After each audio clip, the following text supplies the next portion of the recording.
Alors bonjour mes frères et sœurs, j'espère que vous allez bien. Je tiens à saluer aussi ceux-là qui nous suivent en ligne. Nous espérons que nous allons passer un bon moment dans la présence du Seigneur. Je tiens aussi à saluer mes frères et sœurs, les bien-aimés. Ça fait quelque temps qu'on ne s'est pas vu depuis la COVID. J'espère que vous allez bien, hein? J'ai eu la possibilité de parler la semaine, la fin de semaine avec notre frère Yvan. Et on était réjouis de voir qu'il se portait de mieux en mieux. Mais on va toujours continuer à prier pour lui, ainsi que sa famille. Donc c'est quelqu'un de très important dans notre assemblée. Donc que Dieu mette sa main sur lui. L'un de mes versets de prédilection, c'est Éphésiens 2, verset 8. Je sais que vous connaissez ce verset.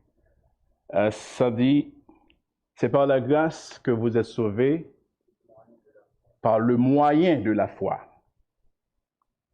Et cela ne vient pas de vous, c'est le don de Dieu. Et lorsque j'y pense, je me suis dit, si je suis là ce matin, c'est par la grâce de Dieu. Et si vous êtes là ce matin, c'est par la grâce de Dieu. Et lorsqu'on y pense, on est des auditeurs oublieux, mais lorsqu'on y pense, on dit, waouh, je n'ai pas à m'enorgueillir, parce que c'est par la grâce que je suis sauvé. La dernière fois, si vous vous le rappelez bien, nous avons vu la langue comme étant un petit organe difficile à contrôler. Vous l'avez vu. Nous avons compris combien il était important de pouvoir contrôler cette langue, de faire un bon usage. Parce qu'il y avait une problématique, vous vous rappelez, par notre langue, la langue que Dieu nous donne, par elle, nous bénissons Dieu, et par elle, nous maudissons ceux qui sont créés à l'image de Dieu. Aujourd'hui, nous allons nous entretenir surtout sur un thème vraiment, je dirais fragile, c'est la sagesse. C'est un thème vraiment important. Et ce que vous vous posez en ce moment, vous vous dites, est-ce que je suis sage? Et je pense que c'est une très très bonne question. Je ne sais pas l'âge que vous avez, mais posez-vous cette question toujours, est-ce que je suis sage? Il faut dire franchement, à chaque fois que je lis ce passage, je me disais, est-ce que c'est vraiment ma place de parler de la sagesse? Et ça aurait dû être quelqu'un qui s'y connaît en sagesse, quelqu'un qui est vraiment sage.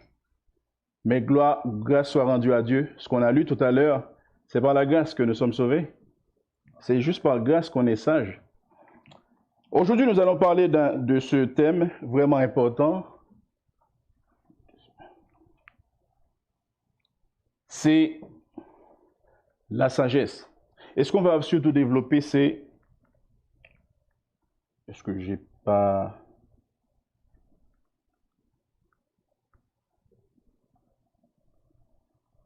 Je pense que j'ai fait ce qu'il fallait, hein?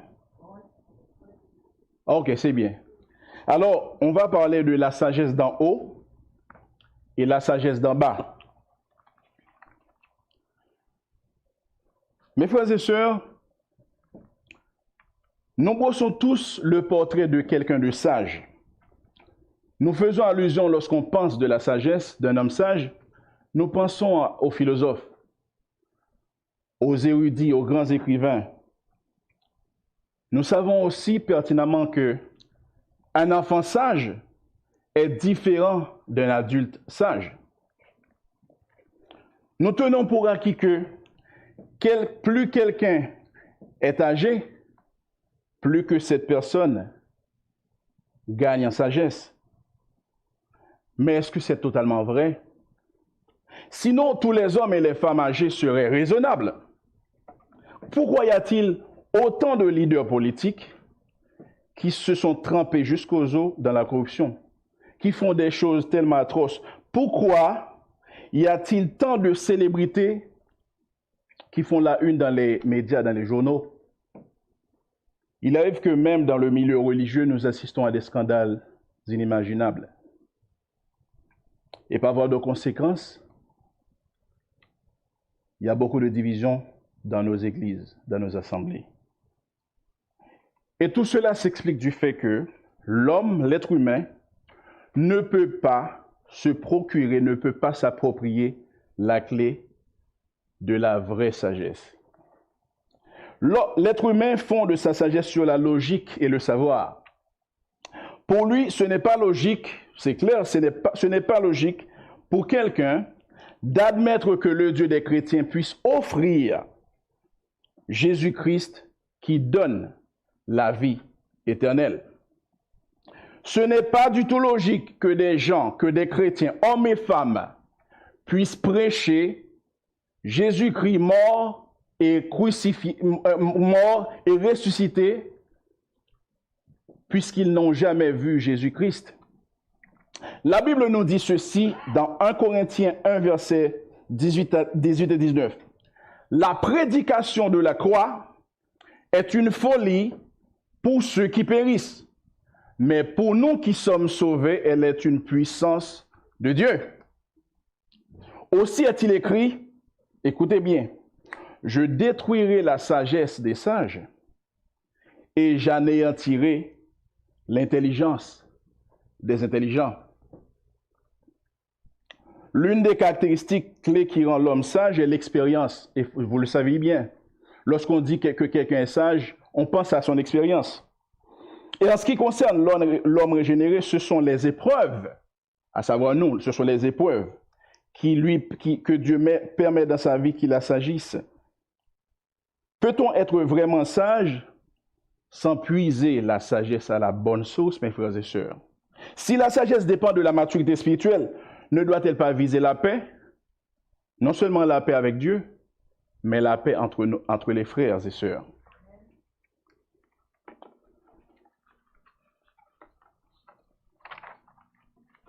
Je vous invite à lire dans Jacques 3, versets 13 à 18. Lequel d'entre vous est sage et intelligent? Qu'il montre ses œuvres par une bonne conduite avec la douceur de la sagesse. Mais si vous avez dans votre cœur un zèle amer et un esprit de dispute, ne vous glorifiez pas et ne mentez pas contre la vérité. Cette sagesse ne vient pas d'en haut, mais elle est terrestre, charnelle et diabolique. Car là où il y a un zèle amer et un esprit de dispute, il y a du désordre et toutes sortes de mauvaises actions.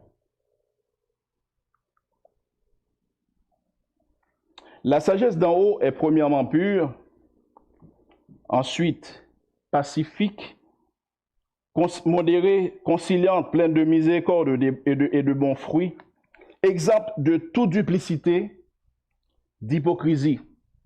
Le fruit de la justice est semé dans la paix par ceux qui recherchent la paix.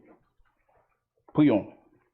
Seigneur, nous sommes devant un sujet très, très, très difficile à débattre parce que nous ne faisons pas vraiment le poids.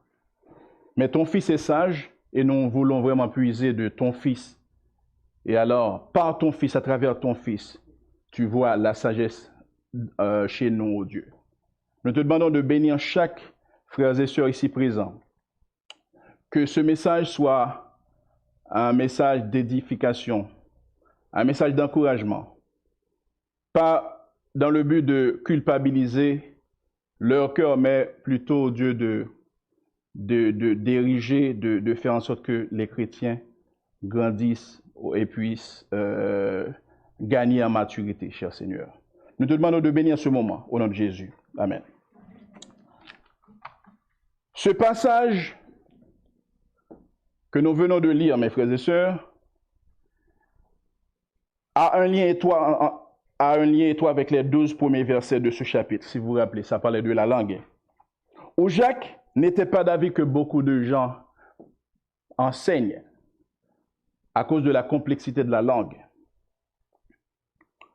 Il était préférable, selon lui, que les enseignants aient la ferme conviction de leur vocation, Car sans la vocation pour le ministère d'enseignement, écoutez bien ceci, mes frères et sœurs, ce sera l'orgueil et la jalousie. Quand tous veulent enseigner, sans être sûr que vous avez la vocation, ce sera le désordre, ce sera l'orgueil et la jalousie qui vont s'installer. Dans le verset 13, l'apôtre pose une question directe à laquelle il donne la réponse. Et la réponse porte sur la sagesse qui a été déjà mentionnée au verset 5 du premier chapitre. Et je cite, « Si quelqu'un d'entre vous manque de sagesse, qu'il la demande à Dieu, qui donne à tous simplement et sans reproche, et elle lui sera donnée. » Plus tard, dans les versets subséquents du chapitre subséquent, dans les 3 premiers versets du chapitre 4, Jacques dira, d'où viennent les querelles, d'où viennent les luttes parmi vous? N'est-ce pas de vos passions qui combattent dans vos membres? Vous convoitez et vous ne possédez pas. Vous êtes meurtriers et envieux et vous ne pouvez pas obtenir. Vous avez des querelles et des luttes et vous ne possédez pas parce que vous ne demandez pas. Imaginez que vous demandez et puis Dieu dit que vous ne demandez pas. Vous demandez et vous ne recevez pas parce que vous demandez mal. Parfois, lorsque nous prions, nous demandons mal. Pourquoi? C'est parce que le but est de satisfaire vos passions. Dans les versets 14 à 18, le passage qu'on vient de voir, Jacques, par un contraste percutant, il présente 2 aspects opposés de la sagesse avec leurs caractéristiques respectives. Il met en parallèle la sagesse qui vient d'en bas et la sagesse qui vient d'en haut. Et il indique les conséquences de chacune d'elles. Dans ce chapitre de seulement 6 versets, un chapitre assez court, l'auteur s'attend à ce que ses lecteurs, y compris nous qui sommes ici ce matin,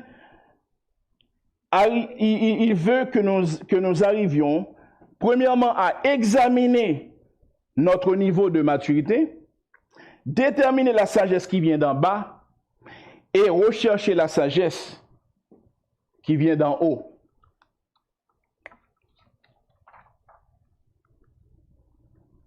Le chrétien doit continuellement examiner sa maturité spirituelle dans sa marche avec Jésus. Le verset 13. Lequel d'entre vous est sage? Il a commencé par ce passage. Lequel d'entre vous est sage et intelligent? Qu'il montre ses œuvres par une bonne conduite avec la douceur de la sagesse. Nous pouvons voir clairement ici, dans le verset qu'on vient de voir, que Jacques pose une question incisive.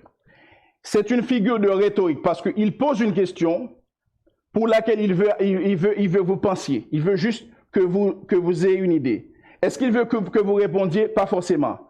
Il veut vous attirer l'attention par rapport à la sagesse. Lequel d'entre vous est sage et intelligent? Remarquez ici, il associe sage, sagesse et intelligence. Et sa réponse est axée sur une preuve concrète de la sagesse. La preuve est celle-ci. Une bonne conduite. Lorsque quelqu'un se dit sage, ce qui va vraiment déterminer s'il est sage, c'est sa conduite. Ce n'est pas le fait de crier sur le toit, dire je suis sage ou discuter pour dire je suis sage, mais plutôt ça se montre. Le mot intelligent veut dire qui a la faculté de connaître et de comprendre. Il y a beaucoup d'experts qui s'entendent sur un point.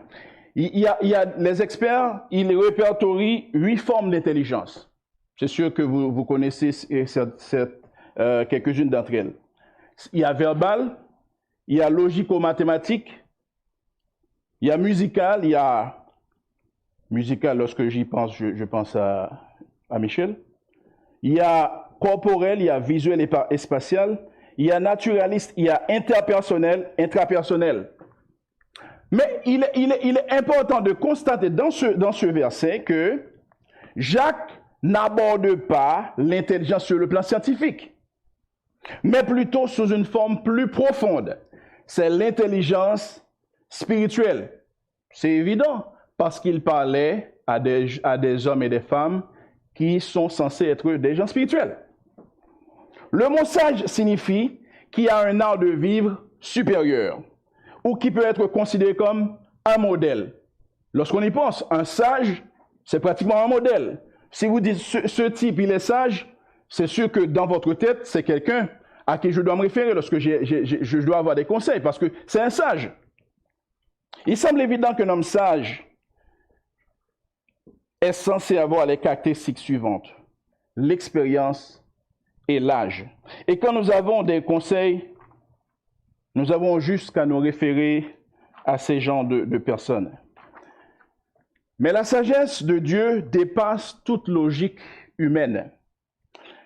C'est Dieu qui peut décider si telle chose est logique ou si telle chose n'est pas logique. Plusieurs passages dans l'Ancien Testament et du Nouveau Testament parlent de sagesse et d'intelligence. Dans Job 28, verset 28, il est question, la sagesse est la crainte de Dieu et l'éloignement du mal.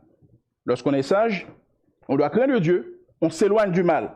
Dans Matthieu 11, verset 25, il s'agit de la révélation des choses spirituelles. Révélation des choses spirituelles aux enfants de Dieu et non pas aux sages et aux intelligents du monde. Nous savons qu'il y a beaucoup de sages et intelligents dans le monde, mais les choses spirituelles leur sont cachées et les choses spirituelles sont révélées à vous et à moi. Dans 1 Jean 2, verset 3 à 5, la sagesse, c'est la recherche de la connaissance de Dieu et l'obéissance à ses commandements. Et je pense que ça, c'est un point important, mes frères et sœurs. Dans Éphésiens 5, verset 15-17, l'intelligence, c'est le désir de comprendre la volonté de Dieu. Dieu veut quelque chose dans notre vie. Si nous sommes intelligents spirituellement, nous devons nous efforcer de comprendre la volonté de Dieu. Dans Colossiens 1, verset 9-10, la sagesse, c'est le désir de plaire à Dieu dans les moindres détails. Ça, c'est extrêmement important. Dans les moindres détails, mes frères et sœurs, lorsqu'on est sage, on invoque Dieu dans tout. Et j'ai expérimenté ça. Lorsque vous demandez à ce que Dieu intervienne dans votre vie, vous lui demandez d'intervenir dans tout et dans tout. Et sincèrement, je vous garantis, c'est ce qui fait de quelqu'un de sage. Mes frères et sœurs, en tant qu'enfants de Dieu, nous avons besoin d'intelligence et de sagesse. Et retenez ceci, mes frères et sœurs. L'intelligence spirituelle pour connaître sa volonté à travers sa parole, la sagesse pour mettre en pratique sa parole. C'est ce que Jésus prêchait durant tout son ministère. Connaître la volonté de Dieu et mettre en pratique la volonté de Dieu, la parole de Dieu. Le sage n'a aucunement besoin de crier sur le toit, car la sagesse est visible dans le fruit qu'il porte, à savoir le fruit de l'esprit. Si vous dites que ça c'est un manguier, c'est parce que vous avez déjà vu que l'arbre porte des mangues. Vous dites ça c'est un cocotier, c'est sûr et certain que c'est un arbre qui porte des cocotiers. C'est ce qui prouve vraiment que c'est un cocotier. C'est à partir des fruits que ça porte. Est-ce que ce matin, vous êtes quelqu'un vous êtes sûr que vous portez du fruit? Mes frères et sœurs, sommes-nous en mesure d'examiner notre niveau de sagesse et d'intelligence? Parfois, lorsqu'on y a les, je ne me rappelle pas comment on dit ça. En anglais, ça dit survey. Je me rappelle, vous savez comment on dit ça? Sondage. Lorsqu'on fait un sondage, parfois on vous dit à quel niveau vous êtes satisfait. Sur une échelle de 1 à 10. Je ne vous demande pas de répondre parce que moi, c'est très bas, je vous garantis. Mais sur une échelle de 1 à 10, quel est votre niveau de sagesse, mes frères et sœurs? Est-ce que vous êtes en mesure d'examiner, d'évaluer, de jauger votre niveau de sagesse? Si le chrétien est appelé à s'examiner dans sa marche avec Jésus, il doit à tout prix s'efforcer de discerner les caractéristiques de la sagesse qui vient des hommes. Pour comprendre la volonté de Dieu, l'homme régénéré doit discerner la sagesse qui vient d'en bas. Versets 14 et 16. Mais si vous avez dans votre cœur un zèle amer et un esprit de dispute, ne vous glorifiez pas et ne mentez pas contre la vérité. Cette sagesse n'est point celle qui vient d'en haut. Elle est terrestre, charnelle, diabolique. Car là où il y a un zèle amer et un esprit de dispute, il y a du désordre et toutes sortes de mauvaises actions. Jacques détermine ce que la sagesse n'est pas, à savoir la jalousie et l'esprit de dispute. Vous savez, l'homme par nature a tendance à se comparer. C'est évident, hein, lorsque vous étiez enfant et jusqu'à présent. Vous êtes des femmes, par exemple, vous essayez de vous comparer. Ah, elle est plus bien habillée que moi. C'est naturel, on essaie toujours de se comparer. Mais à force de vouloir se comparer, il y a un problème qui peut survenir. C'est la jalousie. La jalousie peut survenir. Il faut faire très très attention. Dans la vie de tout chrétien, il y a un combat acharné qui est engagé entre la chair et le sang. Rappelez-vous, vous êtes la chair et l'esprit. Vous êtes chair, n'est-ce pas? Vous vous rappelez? Avant de venir à Jésus-Christ, vous avez hérité du péché. Mais lorsque vous avez reçu Jésus-Christ dans votre vie, Jésus vous donne le Saint-Esprit. Mais ça n'empêche pas que la chair veut prendre le dessus. On est tous d'accord avec ça. La chair est là chaque jour. Il essaie de combattre. Et il veut combattre l'esprit. Et si nous lui laissons cette possibilité de l'emporter sur l'esprit, c'est le chaos, mes frères et sœurs. Est-ce qu'on veut donner la place à la chair ou à l'esprit de Dieu? Même si on est chair. Si nous voulons être au-dessus des autres, en raison de nos aptitudes et de nos connaissances, nous sommes loin de la sagesse. Si nous cherchons des conflits au lieu de nous entendre, nous sommes loin de la sagesse. Rappelez-vous que c'est de l'abondance du cœur que la bouche parle. Parfois, lorsque vous parlez, vous avez déjà conçu ça dans votre cœur. Lorsque vous êtes jaloux, un jour, tôt ou tard, ça va sortir. Parce que vous avez nourri ça.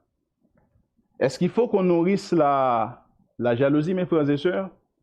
Parce que Michel, il sait chanter et comment il s'appelle déjà?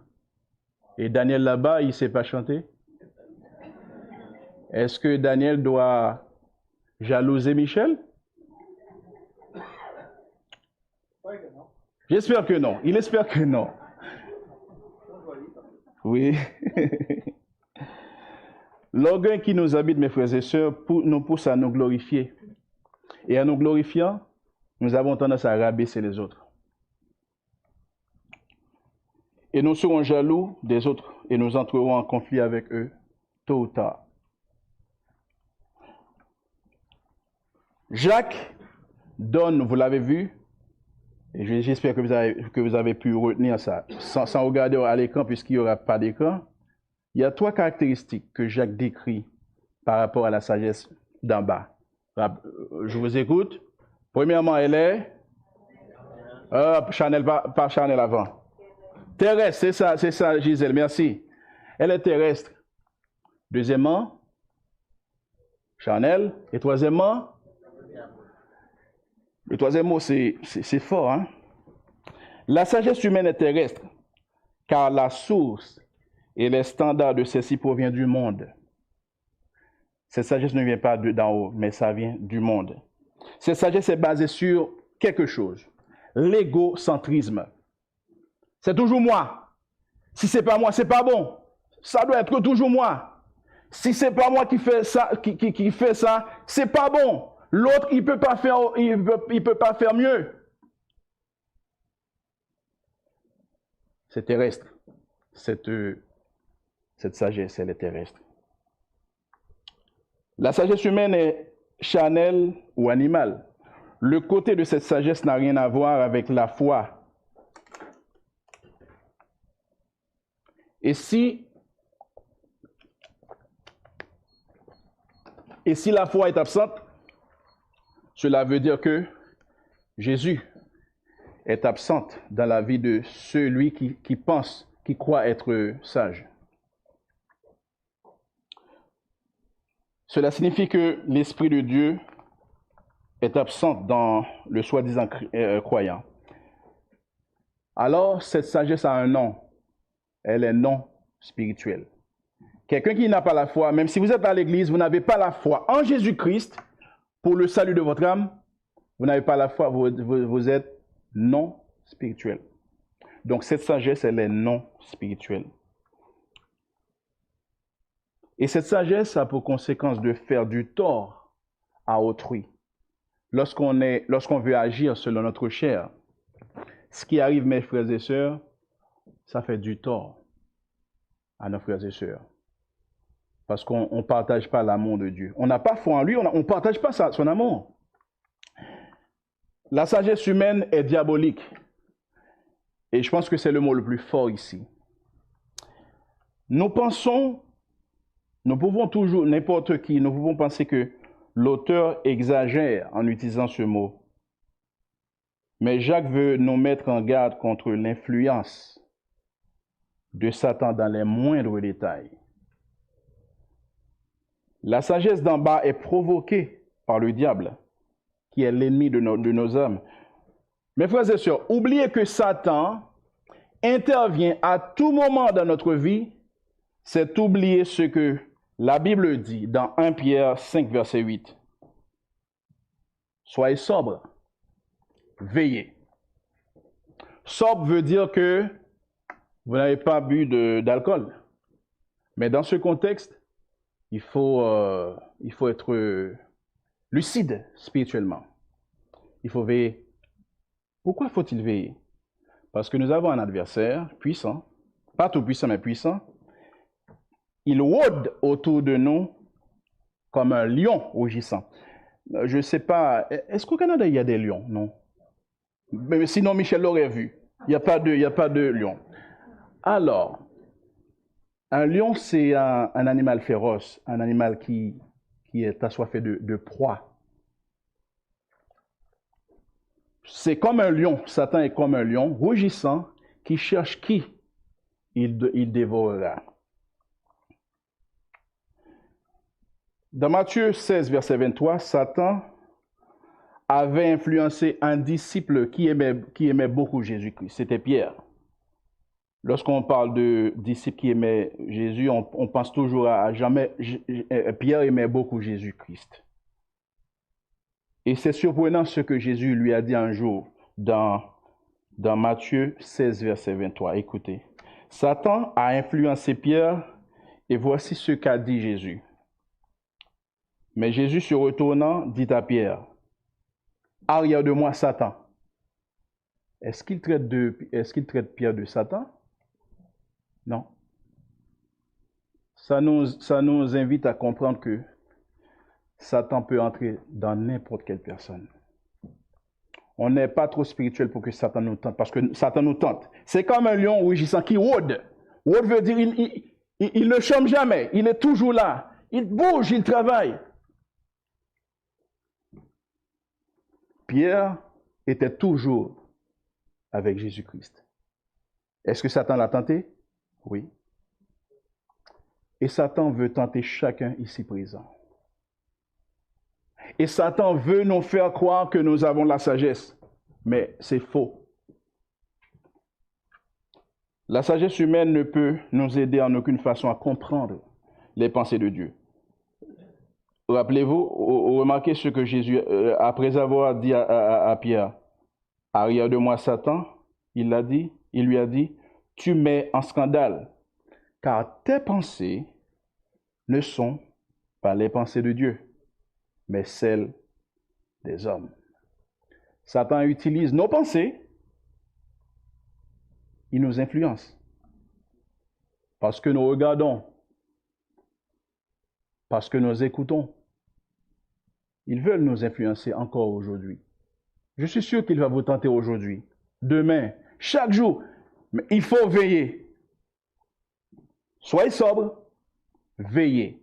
Votre adversaire, le diable, rôde comme un lion rugissant, cherchant qui il dévorera. Car là où il y a un zèle amer et un esprit de dispute, il y a du désordre et toutes sortes de mauvaises actions. Les divisions dans les assemblées ne sont que le fruit de la jalousie et des querelles. Il y a beaucoup, moi j'en connais plein, des assemblées qui sont divisées, juste à cause de la jalousie. Juste parce qu'il y a des querelles. On veut faire parce que si on ne fait pas ça, c'est pas bon. Mais c'est grave, hein? Une fois que le chrétien est en mesure d'examiner sa maturité spirituelle et qu'il peut discerner la sagesse qui vient d'en bas, il est important pour lui de chercher la sagesse qui vient d'en haut. On examine comment notre marche avec Dieu. On comprend les caractéristiques de la sagesse d'en bas. Mais maintenant, nous allons nous fixer les yeux sur la sagesse d'en haut.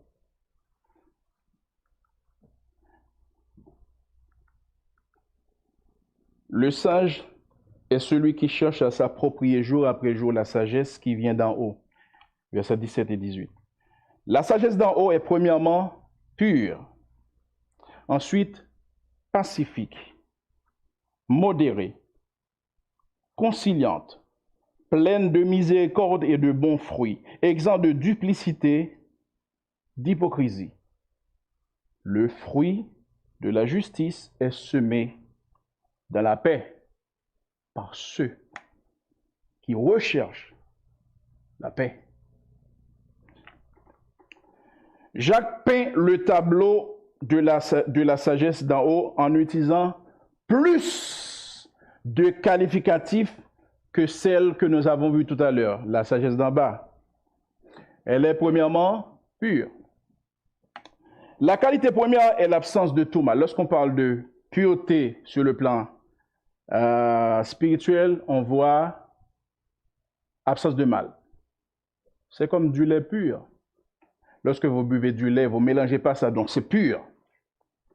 C'est comme l'air qui n'est pas vicié, parce qu'il n'y a pas de pollution, il n'y a pas de fumée qu'on dégage dans l'atmosphère. Le cœur du chrétien recherche en permanence le bien. Celui qui se veut sage, cherchera en permanence le bien. Il cherche premièrement le royaume, comme le dit la Bible. Le royaume est la justice de Dieu. Et lorsque quelqu'un qui cherche cette pureté au niveau de la sagesse, cela transparaît dans sa vie, ça se voit. Vous voyez ça? Vous êtes voisin, voisine à des gens. Ils peuvent voir si vous avez la sagesse. Et si vous puisez dans la vraie source, ça va vraiment se voir. Est-ce que tu cherches vraiment la justice de Dieu, cette sagesse? La sagesse d'en haut est pacifique. Dans pacifique, on voit la paix. Vis-à-vis des autres, le chrétien sage est exempt de tout conflit. Il ne veut pas les conflits. Et à l'image de son maître, le Dieu de paix, il recherche les choses qui tendent vers la paix.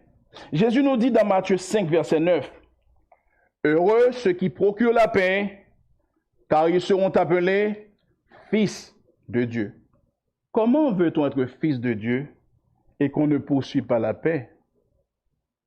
C'est cohérent ça? C'est pas cohérent. Si on est fils de Dieu, il faut rechercher la paix. Est-ce que tu es quelqu'un qui recherche la paix? Je ne vous demande pas de répondre. Mais dans votre cœur, vous savez comment ça se passe. La sagesse divine est modérée. Chez quelqu'un qui se veut sage, tout excès est à éviter, en parole comme en conduite. Celui qui se laisse guider par son impulsivité, ses émotions, ne sera jamais heureux. Vous voyez, vous savez, des gens qui Des gens qui, chaque jour, veulent offenser les autres, ils ne sont pas heureux parce qu'ils ont l'amertume dans leur cœur. Ceux qui ne veulent pas pardonner, ils ont toujours l'amertume dans leur cœur parce que c'est pas... Vous ne comprenez pas pourquoi quelqu'un ne veut pas pardonner. Parfois, c'est difficile, mais lorsque vous pardonnez, c'est pour vous que ça va. Mais si vous voulez retenir, si vous voulez offenser les gens, c'est vous qui allez beaucoup plus souffrir, mes frères et sœurs. Es-tu quelqu'un de modéré dans tes paroles, dans tes conduites? La sagesse qui vient d'en haut est conciliante. L'homme qui aspire à la sagesse écoute volontiers ses frères sans chercher à faire prévaloir son opinion, ni étaler ses connaissances. Il y a beaucoup de gens, s'ils viennent aujourd'hui, il faut au moins que vous puissiez voir qu'il a des connaissances. Il commence à vous étaler ses connaissances. Mais est-ce que ça veut dire que cette personne est sage? Une personne qui est sage est une personne conciliante. Et cette sagesse, ça vient de Dieu. Lorsqu'on est conciliant, on écoute beaucoup plus, on parle beaucoup moins. Parce qu'on n'a pas toujours raison. Le problème, c'est que lorsqu'on veut parler, c'est parce qu'on pense avoir toujours raison. Mais on est tous humains. Il faut écouter l'autre parce que normalement, on doit, en écoutant, vous allez découvrir certaines choses. Plus on parle, plus on commet des erreurs.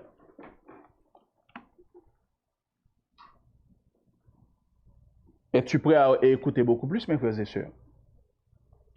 La sagesse d'en haut est pleine de miséricorde et de bons fruits. Pleine de miséricorde et de bons fruits. Celui qui ressent à quel point la miséricorde lui a été faite, il donnera à son tour miséricorde. Il fera miséricorde à son tour. Et alors il portera des fruits à la gloire de Dieu. L'homme sage songera toujours à la miséricorde de Dieu en sa faveur. On l'a vu tout à l'heure. C'est par la grâce que nous sommes sauvés. C'est par miséricorde que nous sommes là ce matin. Si Dieu n'était pas miséricordieux, on ne serait pas là. Est-ce qu'on ne doit pas partager cette miséricorde avec les autres, mes frères et sœurs? Te sens-tu miséricordieux? La sagesse divine est sans partialité. Le sage s'efforce du mieux qu'il peut de ne pas porter de jugement a priori, ni prendre parti pour l'un contre l'autre. Il ne favorise personne au détriment des autres. Il écoute. Un sage écoute. Un sage veut donner justice à ceux à ceux qui n'est pas coupable. Et il doit vraiment être conscient de ça. Il doit être honnête. Es-tu impartial devant une situation, devant une décision à prendre? Il y a deux personnes. Quelqu'un qui manque d'éducation et quelqu'un qui a beaucoup d'éducation. Est-ce que tu es partial ou pas? Tu te connais. Je me connais. Enfin, la sagesse divine est sans hypocrisie. L'homme régénéré ne cherche pas à faire croire aux autres le contraire de ce qu'il pense ou de ce qu'il est. L'hypocrisie, c'est un mensonge. On croit que vous êtes honnête, vous n'êtes pas honnête. C'est un mensonge. Et Dieu n'aime pas et Dieu déteste l'hypocrisie.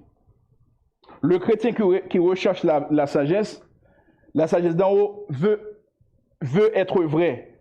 Dans tes propos et ta conduite, mes frères et sœurs, es-tu vraiment vrai? Les 7 caractères mentionnés ici s'apparentent au fruit de l'esprit, décrits dans Galates 5, verset 22. La paix, la joie, la bénignité, etc. Mes frères et sœurs, quand vous voulez manger du raisin, vous dites aujourd'hui, je vais vraiment manger du raisin. Vous allez au Super C. C'est pas trop loin d'ici, c'est ici. Est-ce que lorsque vous arrivez, vous dites, OK, je veux juste m'acheter un grain de raisin? Non. Vous achetez quoi? Vous achetez une grappe de raisin. La sagesse de Dieu est un tout. Elle est conciliante, elle est pleine de miséricorde de Dieu, elle est pleine de miséricorde et de bons fruits, sans partialité, sans hypocrisie, etc., etc. C'est un tout. Si on est juste conciliante et qu'on est impartial, il nous manque quelque chose. La sagesse divine, c'est un tout. Celui qui veut vraiment être sage doit fixer ses regards sur Christ pour être conduit par l'Esprit de Dieu et transformé progressivement à l'image du Seigneur. Lorsque Jésus dit « Soyez parfaits comme mon Père est parfait », il ne voit pas en nous des gens parfaits en réalité. Il voit Jésus-Christ à travers nous. Et puisqu'il voit Jésus-Christ le juste, le sage, il voit que nous sommes sages aussi. Enfin, le sage peut être comparé à un semeur qui répand des graines. Et en ce qui nous concerne, nous devons répandre la paix autour de nous. Un chrétien qui est sage, c'est quelqu'un qui répand la paix. Et il en récoltera lui-même le bénéfice. C'est triste de constater ces jours-ci, au milieu des croyants, des divergences d'opinion, des dissensions, des disputes et même des divisions. Mes frères et sœurs, on va conclure, mais pour acquérir cette sagesse selon Dieu, inutile de chercher ailleurs, inutile de chercher dans la philosophie humaine.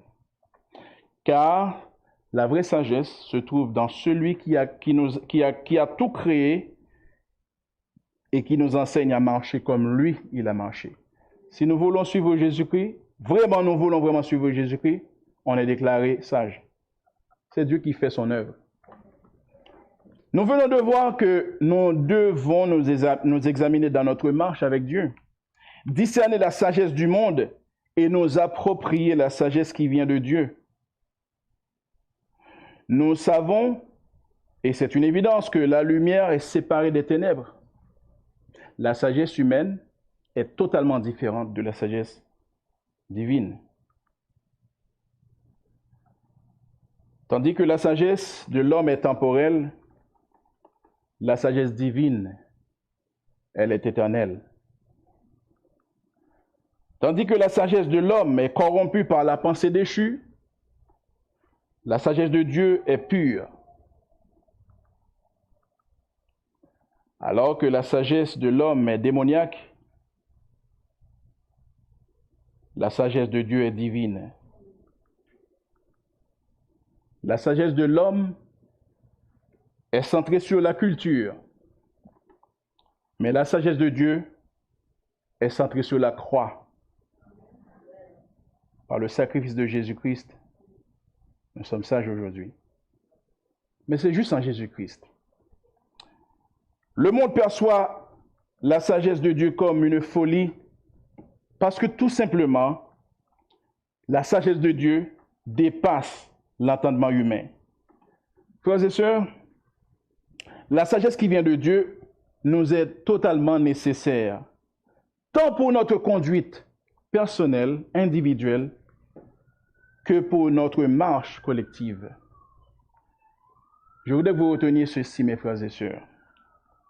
Nous avons tous besoin de l'intelligence spirituelle pour connaître la volonté de Dieu et la sagesse pour mettre en pratique sa parole. Je vais juste redire ça une dernière fois.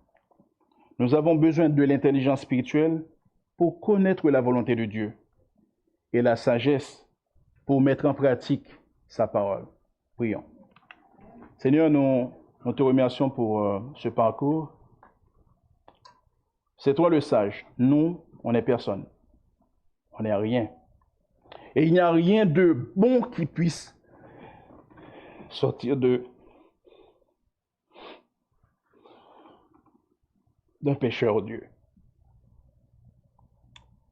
Mais nous savons que si nous te suivons, non seulement tu nous déclares juste, mais tu vois en nous des sages, des hommes et des femmes sages, parce que notre volonté est de suivre Dieu. Nous avons vraiment besoin de ton intelligence aujourd'hui. Si nous avons oublié que l'intelligence et la sagesse sont quelque chose d'important au Dieu pour notre vie, nous te demandons de nous donner la sagesse et l'intelligence. Bénis ton assemblée. Au nom de Jésus, nous t'en prions. Amen.